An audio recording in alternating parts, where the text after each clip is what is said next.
Attack of the Dead Man. Strange Stories. Just in time para sa Halloween tayo mga kapatid. Maybe just a few months in advance. Anyway, ang story natin today ay tungkol sa horrifying World War I tale of a Russian infantry unit gone bad or creepily good, depending kung ano ang perspective nyo. Makinig kayo.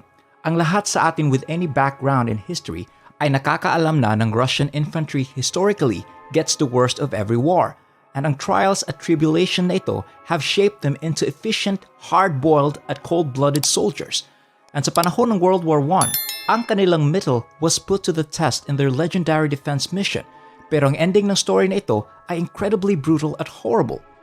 Be sure to stay tuned until the end of our video to find out the story behind the attack of the Dead Man in all its gory details. Alam na natin na ang unang world conflict gave rise to many horrifying battle tactics. Kasama na dito ang paggamit sa infamous cocktail na tinawagan na mustard gas. Mga viewers, huwag kayo maakit sa seemingly innocent na pangalan sa gas na ito. Believe us, it was nothing of that sort. Noong World War I, ang mga Germans ay nag-release ng specific combination ng bromine at chlorine gases. For reference, ang bromine by itself ay nag-a-act bilang respiratory irritant lamang. Pero kapag pinagsamahan ito ng kahit konting concentration ng chlorine gas, it becomes a lethal and extremely gory cocktail of death and destruction. Basically, ang combination ng dalawang gases na yan turns into a form of hydrochloric acid. Ito ang acid sa tiyan natin, but in an airborne way. Ang acid na ito binds to the moisture na inherently present sa ating lungs, and then, like some alien virus, dahan-dahan itong kumakain sa malambot natin na flesh at mucosal membranes ng ating katawan, literally melting us from the inside. Ang mga mata natin, kapag na-expose sa gas na ito, will literally start to melt and we can even be rendered permanently blind. Ang ating nasal cavities ay dudugo, resulting in unstanched nosebleeds na parang binubog tayo ng isang pro wrestler. At kahit ang ating mismong balat ay magpapakita ng mga signs of chemical burns at decomposition, all while we're still alive. Pero ang pinaka-devastating na damage na dulot ng mustard gas ay nangyayari sa ating lungs as they literally burn from the inside out. Ang cellular tissue ay nagdi-dissolve sa bawat hinga ng helpless victim. At eventually, after prolonged exposure to high quantities ng gas na ito, mamamatay ang victim dahil sa inability nilang maghinga. Ang gas na ito was so deadly that ang moment na maghinga ka sa air na present ang mga components na ito, you are guaranteed to die a very slow and painful demise in as little as 5 minutes. Ang isa sa pinaka-infamous battle na ginamit ang chemical warfare strategy na ito ay ang Battle of the Auschwitz Fortress. Ito ang setting ng ating horror story ngayon.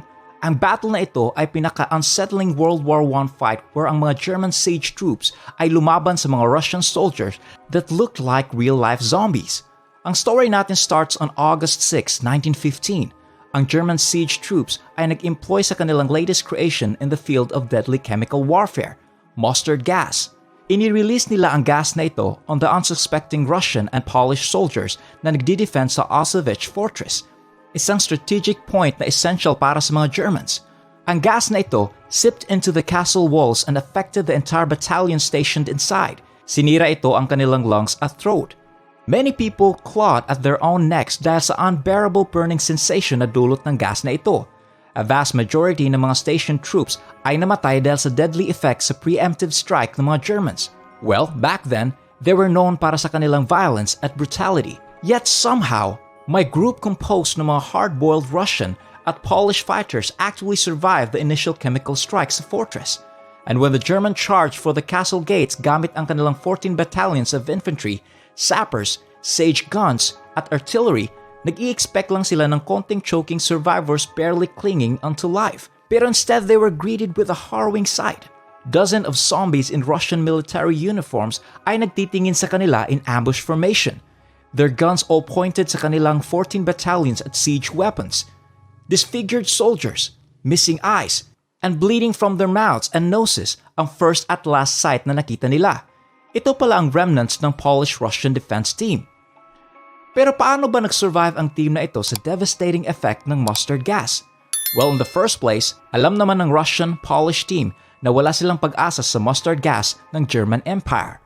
At dahil alam ng German army na magiging incredibly effective ang kanilang offensive strategy dahil na-realize nila na ang mga Russian at Polish soldiers did not have protective masks present sa kanilang base. Ayon sa kanilang intel, they may have had cloth masks pero at the end of the day, sadyang ill-equipped sila para mag-fend off ng isang large-scale chemical strike. It turns out na at the moment the cloud of toxic gas spread, ang Russian at Polish troops ay nag-scramble para maghanap ng kahit anong magagamit nila para hindi sila maka-inhale sa toxic substance. Noong una, gumamit sila ng cloth na nababad sa tubig. Same principle ang ginagawa natin whenever we're caught in a fire para hindi tayo mag-inhale sa smoke. Ginawa din ito ng ibang allied armies sa panahon na yon at common protocol ito sa mga surprise gas attacks. Ngunit, sadyang kulang ang water supply sa loob ng castle para i-address ang needs ng mga soldiers dahil under siege sila. For so long, wala na silang ibang magagamit. It left them few options to survive. Instead, ang ginawa nila ay umihi sila sa kanilang undershirts. Yes, they doused it in urine para gumawa ng improvised breathing masks. Have you ever tried pissing on an open wound? Can you imagine the pain? Well, ang Russian at Polish na soldiers didn't need to imagine it. They experienced it. Between ang kanilang open wounds, melted flesh, at ang baho at acidity ng kanilang urine. The pain na kanilang nararanasan was unbelievable, yet they continued to hold their ground kahit na sumusuka sila sa kanilang internal organs. Bits of burned lungs at stomach chucks littered the ground around them. Blood and bits of skin at mga internal organs soaked the once pristine castle grounds. Ang mga ibon at mga maliliit na hayop ay namatay. 3 leaves turned brown instantly, at ang grass sa castle square became black. Ang mga soldiers sa labas ng fort were lucky dahil namatay sila instantly as the gas dissolved their lungs. Ang mga natitirang 100 Russian soldiers led by Sub-Lieutenant Vladimir Karpovich Kotlenksy began to stage their counterattack. Ang kanilang uniforms were blood-drenched, urine-soaked rags cover their melting faces habang nagsusuka sila ng kanilang lungs. Ang mixture of chlorine at bromine gas sure was effective. Their already damaged faces melted away their flesh, destroyed their eyes, and dissolved their muscles. Ngunit ang mga soldiers na ito still held on. They were hell-bent to protect their motherland. Akala ng mga German soldiers na papunta sila into an easy, lifeless area. Yet as they stood there, confronted by big, burly men foaming at their mouths na parang may rabies who were spitting up chunks of their own lungs. Para sa kanila, para sa mga Germans, it looked like they were about to do battle with the undead. Ang gruesome event na ito was forever ingrained in history as the attack of the dead men. Ang name na ito spawned legendary stories about the tough, strong-willed Russian and Polish soldiers who rose from the dead to fight. In a battle of 100 Russian and Polish troops versus the German battalion of 5,000, ang German regiment ay tumakbo pabalik sa kanilang camp with their tails between their legs. Ngayon lang sila nakakita ng ganitong grisly sight. At nung tumalikod sila para mag-confirm sa kanilang nakikita, what the Germans saw through the yellow-colored mist was the difference maker. A horde of face-melted zombies charged through the darkness, guns and knives in hand, and anger in their disfigured faces. Kahit wala silang mata, the German instinctively knew that ang mga half-dead soldiers na ito were staring right at them. The 5,000 German siege troops panicked and bolted at the very sight of Russian undead army. In fact, ang German troops ran away sa horrifying scene na yon so fast na nahulog sila sa kanilang mismo mga booby traps at barbed wire. Para sa kanila, ang kanilang escape from these bloodthirsty monsters took priority before sa kanilang safety. Who could blame them? It was like a scene straight out of the Walking Dead comics. Pero ang bold, outnumbered countercharge na ito ay sadyang short-lived lamang. If nag-proceed ang mga Russian at Polish troops sa kanilang counterattack, the Ozovik fortress would have been defenseless. So bumalik sila sa loob ng heavy fort gates, wounded, dying, but proud dahil na-accomplish nila ang kanilang duty. After driving off the Germans, ang lahat ng mga soldiers na na-expose sa high levels ng mustard gas ay namatay shortly after sa kanilang counter-offensive.